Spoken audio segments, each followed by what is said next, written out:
আজকের ভিডিওতে তোমাদের সঙ্গে শেয়ার করব আমার জীবনের প্রথম ইভেন্টে যাওয়ার অভিজ্ঞতা।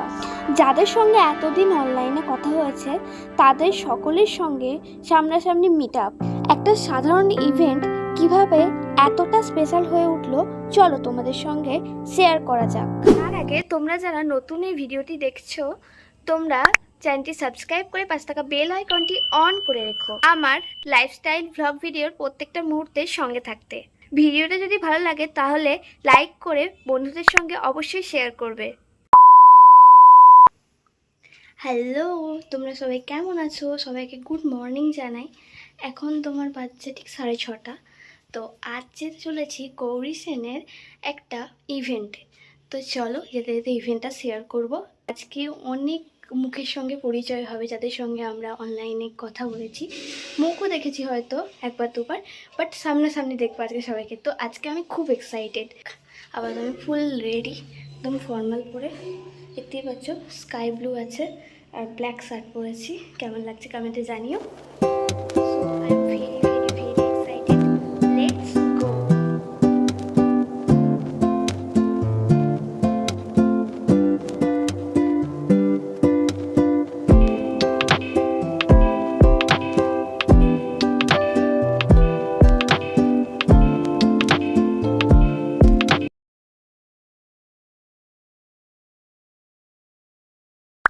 আমরা এখান থেকে আমাদের জার্নি স্টার্ট করছি। একজনের সাথে মিট করা যাক। ইনি হচ্ছেন মৌমিষ্টি। এই প্রথমবার সামনাসামনি দেখলাম, এক্সপিরিয়েন্সই আলাদা। আর বাকিরা সবাই বর্ধমানে এসে ওয়েট করবে। চলো যাওয়া যাক। One eternity later. হ্যাঁ, সিকিউরিটি ডিপার্টমেন্ট থেকে পাঠিয়ে দেবে নিয়ারেস্ট ব্রাঞ্চে আমাদের। বাহ, বর্ধমানে ব্রাঞ্চ আছে? আমি ভাবলাম কলকাতায় আছে। আরামসে দেখা যাবে তো, এই তো অন করে তো যাচ্ছে না দাদা। অনই তো আছে মনে হচ্ছে। যাচ্ছি আমরা এখন সায়েন্স সিটি বর্ধমান।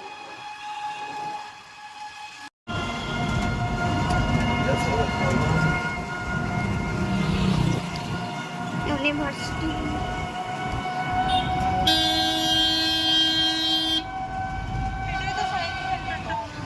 না, এটা না, এটা পার্ক।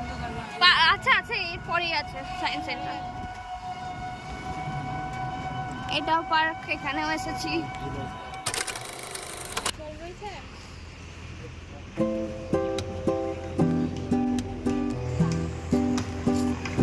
তো এটাই হচ্ছে আমাদের বর্ধমানের সায়েন্স সিটি বা সায়েন্স সেন্টার। আর এখানেই ইভেন্টের সমস্ত কিছু আয়োজন করা হয়েছিল। তো নাও আমরা বর্ধমান সায়েন্স সিটি চলে এসেছি। এরপর আমরা একটু চারিদিকটা ঘুরে দেখছি। হ্যাঁ, আগেও এসেছি। সো এরপর চলো আমরা যেখানে আমাদের প্রোগ্রাম হবে সেখানে যাচ্ছি। আর ওই সাইডে আছে খুব সুন্দর পার্ক, যেটা আমরা যাব পরে, অবশ্যই যাব। চলো, অনেকদিন পর এলাম, খুব সুন্দর জায়গাটা। ওই সাইডে পার্কগুলো আছে, খুব সুন্দর জায়গা। Yes, that all. A few moments later. কি যাই বুঝে গেছি। এবার কি হলো, মোটামুটি ওনাকে অনেক কষ্ট করে বুঝিয়ে, মানে কি বলবো, ব্রেন ওয়াশ করে থাকা বলে। যাই হোক করে ওনাকে বললাম আমাকে একটা সুযোগ দিতে হবে। এবার সুযোগ তো মোটামুটি করলো, একটা আইডিয়া আমাকে দিয়েছিল, মনে আছে। আজকের এই রাহুল ঘোষ এখানে দাঁড়িয়ে আছে, সেদিকে আমার কাছে রিয়েলিটি বলছি, একটা সময় ছিল আর আমি ওনাকে দিকে হাত দিয়ে জোর গলায় বলেছিলাম, আজকে দাদা তুমি যদি হেল্প করতে পারো মানে খুশি। আমার তো মনে আছে আমি যখন প্রথম গৌরসেন স্টার্ট করি গাছের তলায় গিয়ে কাজ করতাম। কারণ কি বাড়িতে নেটওয়ার্ক নেই, গ্রামে গঞ্জে কি হয়, কাজ করছি ভদ্র করে ডাকবে, আইলে কিছু করবি, বাড়িতে যদি না বলি সেখানে বোকা খেতে। ফিজিক্যাল ফ্রিডম পেয়েছিলাম তো, পেয়েছিলাম তো। তো সেরকমই কিছু জওয়ানদের শ্রদ্ধাঞ্জলি জানিয়ে আজকে আমরা আমাদের প্রোগ্রামটাকে স্টার্টিং করব।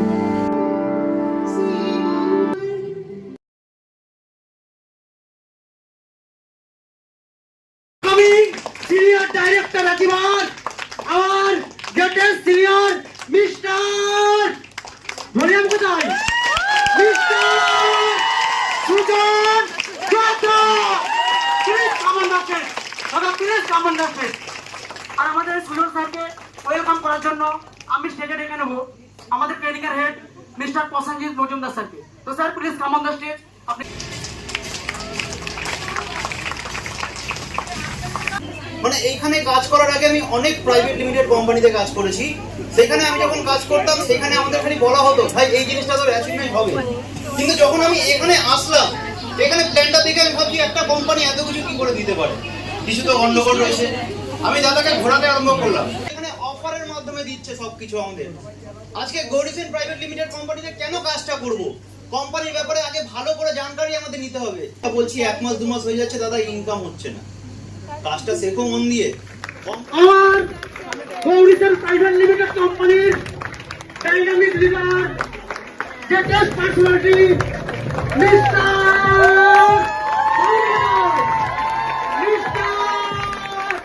রাজীব কর্মকার স্যার, পুলিশ কমান্ডারকে রাজীব কর্মকার স্যার, পুলিশ কমান্ডারকে রাজীব স্যারকে ওয়েলকাম করার জন্য আমি সেক্রেটারি থেকে আমি ফিল করেছি।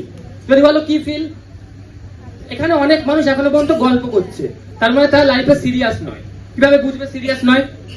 যদি তোমার মনে হয় যে লাইফে সিরিয়াস তুমি হবে, তাহলে তোমাকে সরকারি হসপিটালে যেতে হবে। তাহলে তুমি নিজের ভিতর থেকে ফিল করবে যে অ্যাকচুয়ালি মানুষ কতটা অসহায়। ওখানে মানুষ একটা মানে 1 ঘন্টা বা কয়েক সেকেন্ড বেঁচে থাকবে বলে কি পরিমাণ লড়াই করে।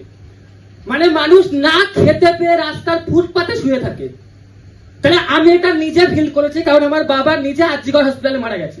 আমি আজকে নিজেকে এমন জায়গায় নিয়ে যাব যাতে আমি প্লাস আমার ফ্যামিলি, আমার আশেপাশে যত মানুষ যাতে চিকিৎসার অভাবে সে না মারা যায়। লোকে বলে যে কাজ করছি না, হচ্ছে না, পাচ্ছি না, এগুলো ভুল কথা। তুমি নিজে ফিল করোনি কোনোদিনও যে অ্যাকচুয়ালি আমার মধ্যে সেই জ্বালাটা আমি তৈরি করতে পারিনি, কারণ আমি নিজে কোনোদিনও ফিল করিনি। তুমি দেখেছো তোমার বাবাকে চোখের সামনে মারা যেতে, আমি দেখেছি, তাই জন্য আমি কাজ করছি। আমার কাছে কোনো না বলে ওয়ার্ড নেই, সব হ্যাঁ। যখন আমার টিম আমাকে ফোন করে বলে দাদা পাচ্ছি না বলে কিছু হয় না ভাই, তোকে করে দেখাতে হবে, মানে হবে, মানে করতে হবে। যদি তুমি মনে করো যে তোমার বাবা মাকে, তোমার ফ্যামিলিকে ইমিডিয়েটলি প্রত্যেকে সেই চলে আসবো, বলো না লেডি লিডারদের মধ্যে আমরা স্টেজে ডেকে নেবো রাজশ্রী নস্কর ম্যাডামকে। রাজশ্রী কথা বলছে। ওকে ভাই, আমি আমার টিম মেম্বারগুলোকে শিখিয়ে দিয়েছি, হাসবি, আইডি লক হয়ে যাবে না হলে। ওকে, যাই হোক আমি না, তোমরা মজা পাচ্ছ না, আমি একটু কোম্পানি রিলেটেডই কোনো কথা বলি। আচ্ছা, তোমরা মোটামুটি অনেক কোম্পানিতে করে এসছো, আমি না বুঝি না একটা কোম্পানির না একটা মুদ্রা দোষ আছে। তোমরা খুব ভালো করে আইডেন্টিফাই করতে পারবে। সেই কোম্পানির মেম্বারগুলো আসে আমার কাছে, এসে কি বলে জানো, দিদি তুমি কি অ্যাচিভ করেছো? আমি বলি আমি এরকম টিভি, ফিল্টার, গোল্ড রিং, নিজের রেন্ট চালাই। গাড়ি অ্যাচিভ করেছো? গাড়ি, হলুদ গাড়ি আছে আমাদের, গাড়ি। আরে ভাই, আমার সংসার চলে যাচ্ছে, আমি রেন্ট দিতে। দিদি গাড়ি অ্যাচিভ করেছো? গাড়ি, you know what I mean? তো ওখানে দেখবে কিছু ব্যক্তি থাকে কোট পরে, সাদা জামা পরে তোমার পাশে বসবে, মিষ্টি করে তাকাবে, আর কি বলবে, তোমার নাম কি, তুমি তো কাজ করো।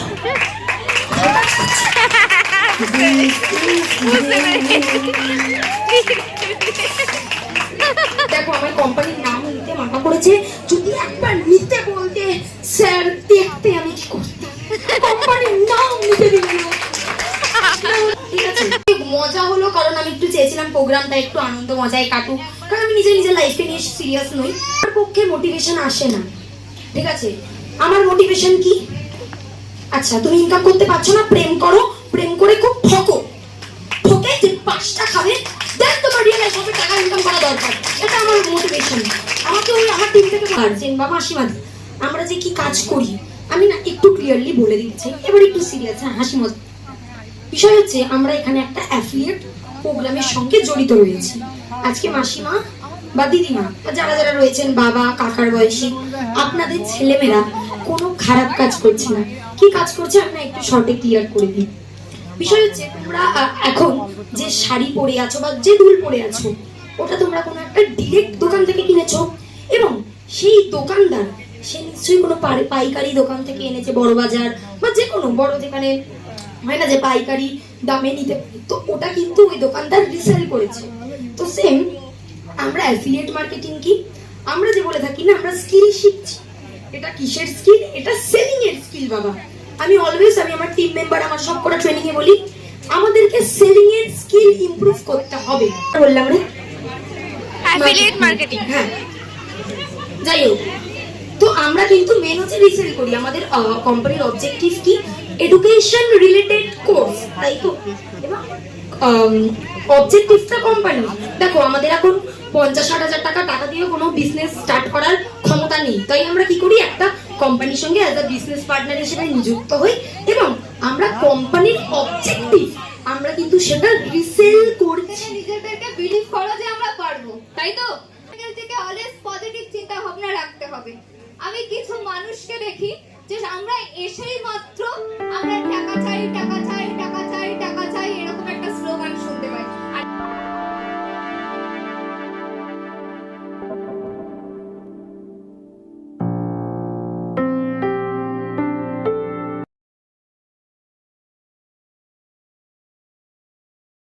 Two hours later.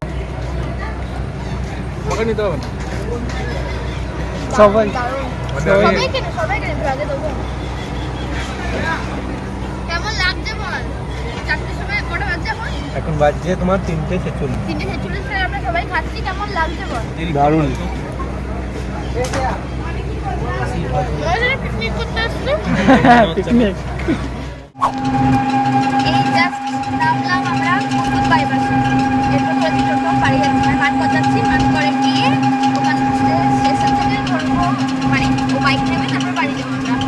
আজকের এক্সপিরিয়েন্সটা হচ্ছে এতদিন যাদের সঙ্গে বিজনেস করেছি, যারা আমার সঙ্গে কাজ করেছে, আমার জুনিয়র সিনিয়র সবাই মিলে একসাথে দেখা হলো। এই জিনিসটা খুব ভালো লাগলো। মানে প্রথমে মানে কি বলবো, সামনাসামনি ফিজিক্যালি দেখার যে এক্সপিরিয়েন্স সত্যি খুব ভালো ছিল। আমি তো ভাবতেই পারিনি যে এরকম দেখতে হবে, আমার ধারণা ছিল অন্যরকম। যাই হোক, আজকে মিট আপ করে খুব ভালো লাগলো। ওভারঅল সব ভালোই হয়েছে, শুধু খাওয়া দাওয়াটা একটু লেট হয়েছে, বাট ওভারঅল ঠিক আছে। চলো আজকে মতো